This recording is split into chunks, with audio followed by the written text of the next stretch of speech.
Почитувани битолчани, за учениците превоз нема, ама градоначалникот Коњановски се вози со новиот джип Peugeot 2008, набавен пред една година од претходната градоначалничка на Битола.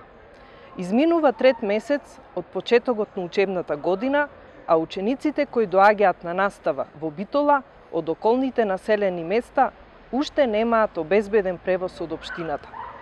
До каде е градоначалниче Коњановски постапката? Има ли надеж до крајот на полугодието да го обезбедите превозот кој е законска обврска на општината? Кој ќе ги покрие трошоците на семејствата што имаат ученици кои секој ден патуваат до Битола?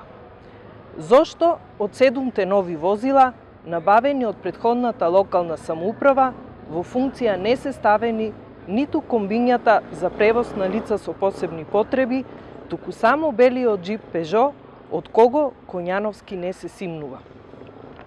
Новите возила за учениците скапуваат во гаражите на општината, а првиот човек на Битола се развозува со нов джип на електричен погон. Ете, тоа е реалноста во Битола со локалната власт предводена од ДПМНЕ и Коњановски. Хаосот во менаџирањето со општината, а особено со образованието, од страна на градоначалникот, доби меѓународни димензии, со скандалозното патување на директорката на Техничкото училиште Жанета Сервини во Бугарија. Нема осуда, нема казна, нема никаква постапка.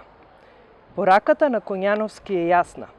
Секој нека прави што сака, додека не го фатат.